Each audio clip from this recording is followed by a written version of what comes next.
അന്തരിച്ച VS അച്യുതാനന്ദനെ മഹത്വവൽക്കരിക്കുന്നതിന് വേണ്ടി ഉമ്മൻചാണ്ടിയുടെ ഓർമ്മകളെ അപഹസിക്കാനും അപകീർത്തിപ്പെടുത്താനും നടത്തുന്ന ശ്രമങ്ങൾ കണ്ടപ്പോൾ ലണ്ടനിലെ ഹൈഗേറ്റ് സെമിത്തേരിയിൽ നിന്നുള്ള ചില ദൃശ്യങ്ങൾ പെട്ടെന്ന് മനസ്സിൽ വന്നു. 2022 ഒക്ടോബർ 8-നോ 9-നോ ആണ്. ലണ്ടനിലെ വളരെ പ്രശസ്തമായ ഒരു സെമിത്തേരിയാണ് ഹൈഗേറ്റ്. സെന്റ് ജെയിംസ് സെമിത്തേരി എന്നും അതിനെ പേര് വിളിക്കാറുണ്ട്. അവിടേക്ക് നമ്മുടെ മുഖ്യമന്ത്രി ശ്രീ പിണറായി വിജയന്റെ നേതൃത്വത്തിലുള്ള ഒരു ഉന്നതതല സംഘം കടന്നു ചെല്ലുന്നു ആ സെമിത്തേരി സന്ദർശിക്കുന്നതിന്. അദ്ദേഹത്തോടൊപ്പം വ്യവസായ മന്ത്രി പി രാജീവ്, വിദ്യാഭ്യാസ മന്ത്രി ശിവൻകുട്ടി, ആരോഗ്യമന്ത്രി വീണ ജോർജ്, അതുപോലെ തന്നെ നോർക്കയുടെ വൈസ് ചെയർമാൻ, നേരത്തെ സ്പീക്കറായിരുന്ന ആളാണ് പി ശ്രീരാമകൃഷ്ണൻ. ഇവരൊക്കെ ഈ സംഘത്തിലുണ്ട്.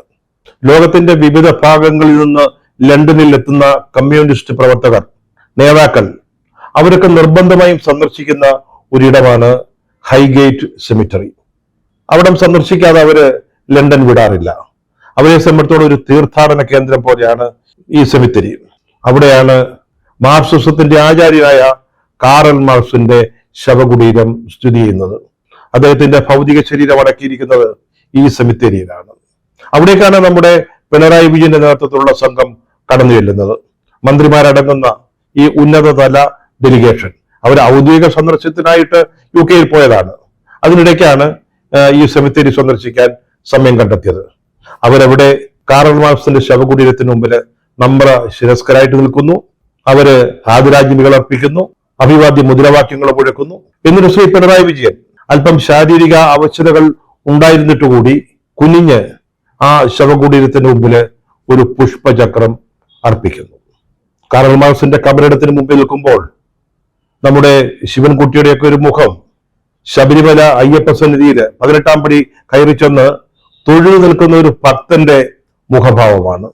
കാറൽ മാർക്സിന്റെ സ്മൃതി മണ്ഡപത്തിന്റെ മുമ്പില് കമ്മ്യൂണിസ്റ്റുകാര് ആദരാഞ്ജലികൾ അർപ്പിക്കുന്നതിന് എന്തെങ്കിലും തെറ്റുണ്ടോ? യാതൊരു തെറ്റുമില്ല. തീർച്ചയായിട്ടും അവരുടെ ആചാര്യന്റെ ഓർമ്മകൾക്ക് മുമ്പില് നമ്മുടെ ശിരസ്കരായി ഒരു നിമിഷം നിൽക്കുക എന്നുള്ളത് അവരുടെ ഉത്തരവാദിത്വം തന്നെയാണ്, യാതൊരു സംശയമില്ല. പക്ഷേ പുതുപ്പള്ളി സെന്റ് ജോർജ് പള്ളിയിലെ ഉമ്മൻചാണ്ടിയുടെ ശവകുടീരത്തിന് മുമ്പിൽ ആരും മെഴുകുതിരികൾ കത്തിച്ചു വയ്ക്കാൻ പാടില്ല, അല്ലെങ്കിൽ പൂക്കൾ അർപ്പിക്കാൻ പാടില്ല, പൂച്ചെണ്ടുകൾ വയ്ക്കാൻ പാടില്ല. അത് മഹാ അപരാധമാണ്, നരകം കിട്ടുന്ന പാപകൃത്യമാണ്.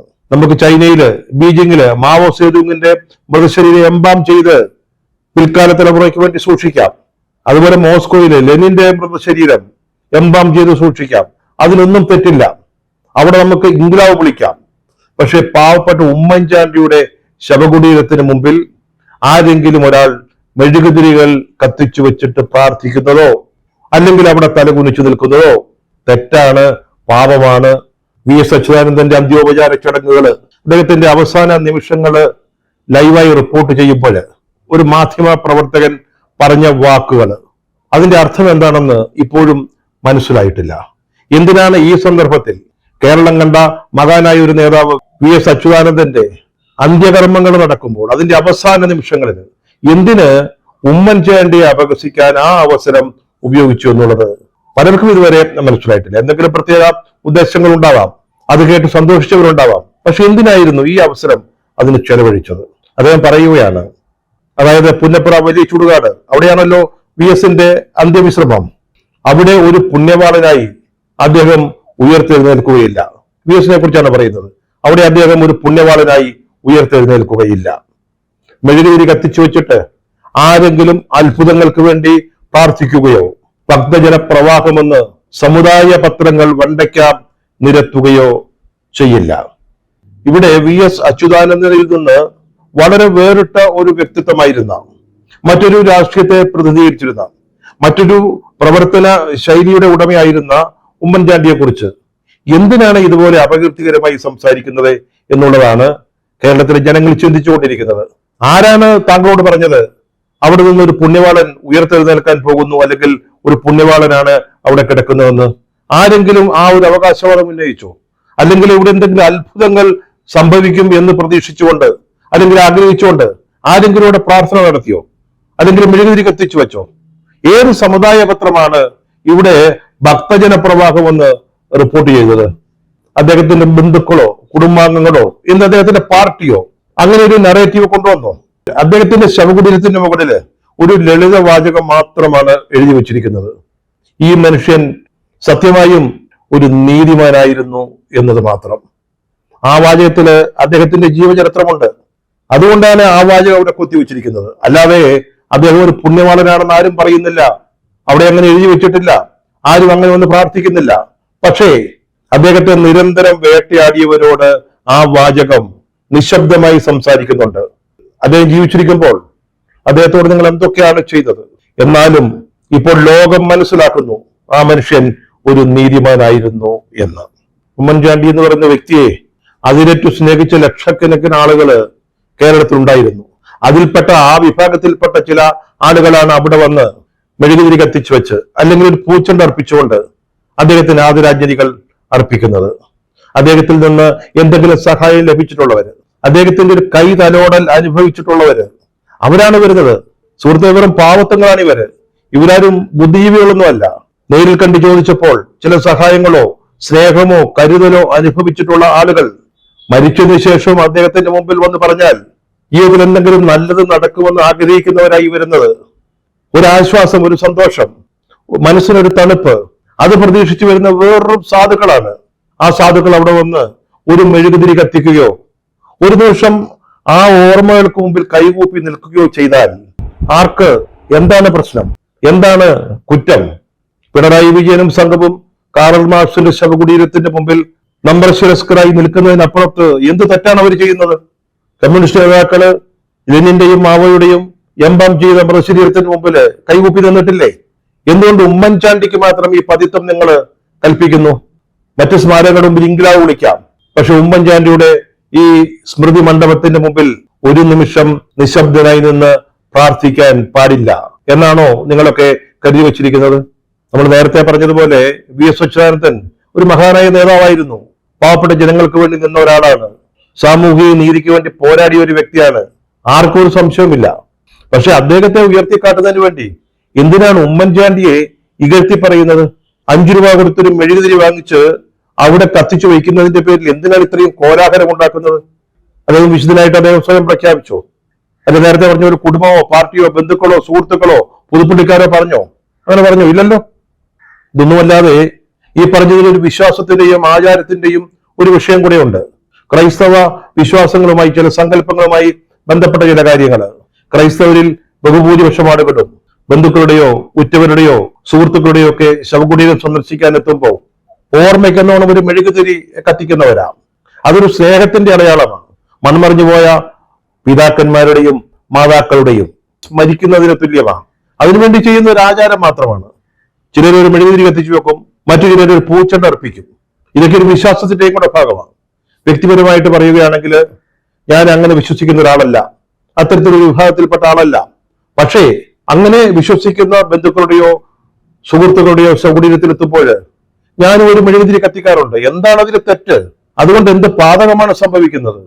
എന്തിനാണ് ഒരു വിഭാഗം ആളുകളുടെ വിശ്വാസത്തിന്മേൽ കയറി പിടിക്കുന്നത്? നിങ്ങൾക്ക് മറ്റു ലക്ഷ്യങ്ങളുണ്ട്, അത് നടത്തിക്കോളൂ. അതിന് യാതൊരു പ്രശ്നവുമില്ല, ആരും അതിനെ എതിർക്കുന്നില്ല.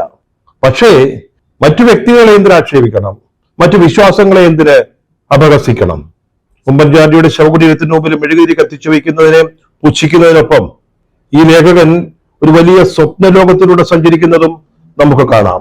ഇനിയുള്ള കാലത്ത് വി.എസ്. ഉയർത്തിയ മുദ്രാവാക്യങ്ങൾ തെരുവോരങ്ങളിൽ വീണ്ടും ഉയരും മുഴങ്ങും എന്നാണ് അദ്ദേഹം പ്രതീക്ഷിക്കുകയും പ്രത്യാശിക്കുകയും ചെയ്യുന്നത്.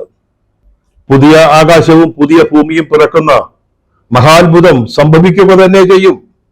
കമ്മ്യൂണിസ്റ്റുകാരൻ ആശിക്കുകയും ആഗ്രഹിക്കുകയും ചെയ്യുന്ന ഈ മഹാത്ഭുതത്തിനായി നമുക്ക് കാത്തിരിക്കാം എന്നാണ് ലേഖകൻ നമ്മോട് പറയുന്നത്. ഈ മഹാത്ഭുതം എന്ന് പറഞ്ഞാല് സോഷ്യലിസം, വിപ്ലവം, അത് ഈ ഭൂമിയിൽ സംഭവിക്കുമെന്നാണ്. എല്ലാവരും സമഭാവനയോടെ ജീവിക്കുന്ന ഒരു സോഷ്യലിസ്റ്റ് ജീവിതക്രമത്തിലേക്ക് നമ്മളെല്ലാവരും, ഈ ലോകം ആ ഒരു മഹാത്ഭുതത്തിലേക്ക് കടന്നു ചെല്ലുമെന്നാണ് അദ്ദേഹം പ്രത്യാശിക്കുന്നത്. കമ്മ്യൂണിസത്തിന്റെ ഈറ്റിലങ്ങളായ സോവിയറ്റ് റഷ്യയും ചൈനയും ഒക്കെ ഈ സോഷ്യലിസം എടുത്ത് താഴെ വെച്ച് കഴിഞ്ഞു. അത് പലരും അറിഞ്ഞിട്ടില്ലെന്ന് തോന്നുന്നു. കിഴക്കൻ യൂറോപ്യൻ രാജ്യങ്ങള് കമ്മ്യൂണിസത്തെ എടുത്ത് തോട്ടിലെറിഞ്ഞു.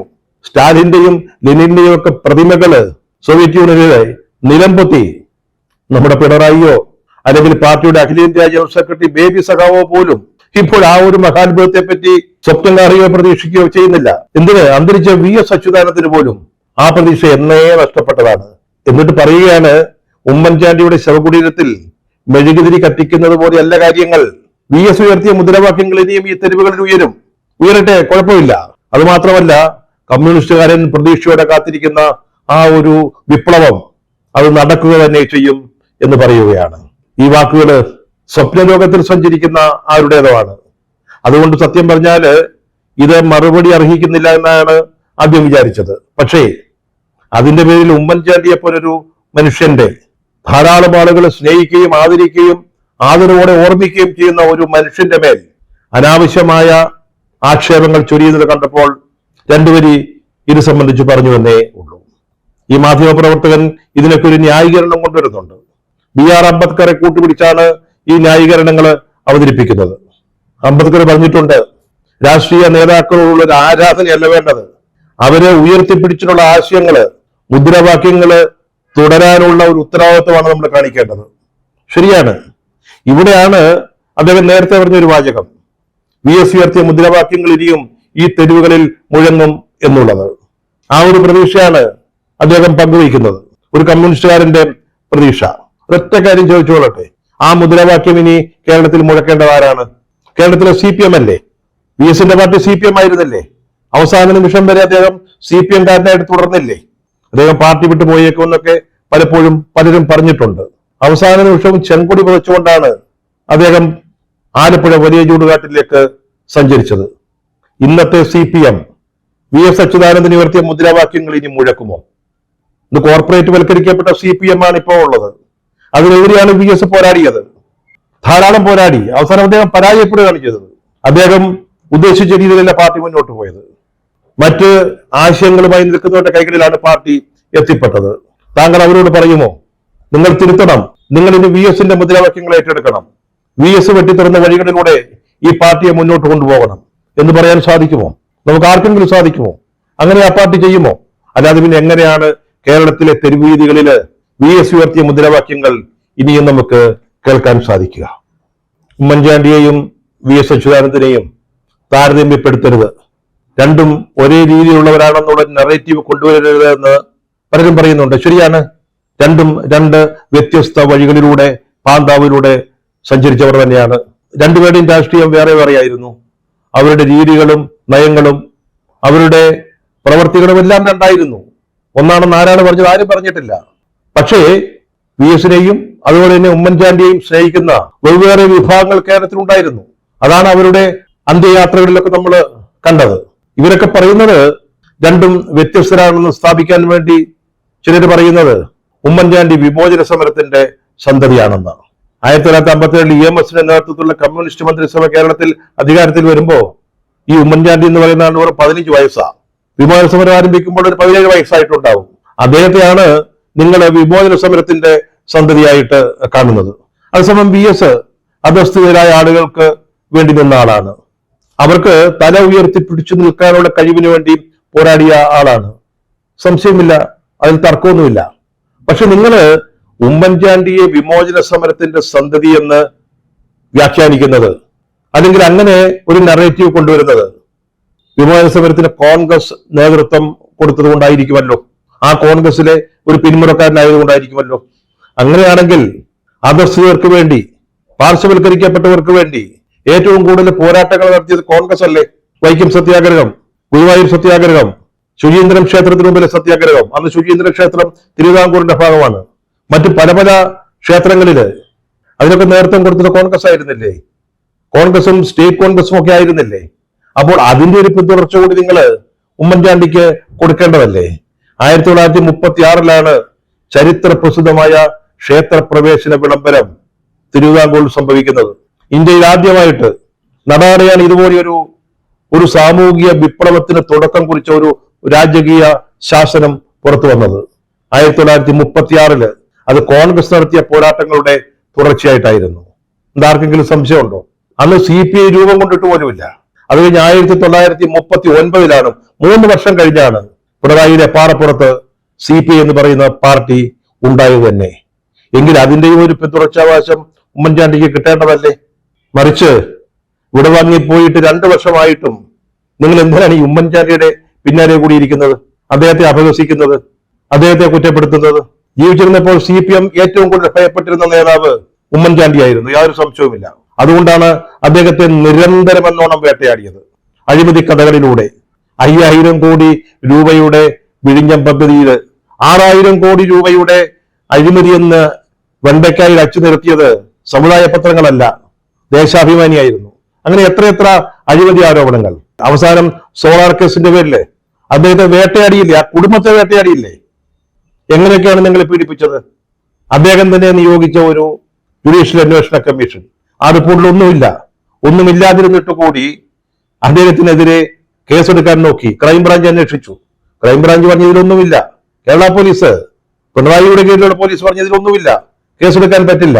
അവസാനം കുറ്റാരോപിതയായി സ്ത്രീയിൽ നിന്നൊരു പരാതി എഴുതി വാങ്ങി ഉമ്മൻചാണ്ടിക്കെതിരായിട്ട് CBIയുടെ അന്വേഷണം നടത്തി. ഈ ഉമ്മൻചാണ്ടി മുൻകൂർ ജാമ്യത്തിനും പോയില്ല, FIR മാറ്റിക്കിട്ടാൻ കോടതിയെ സമീപിച്ചില്ല.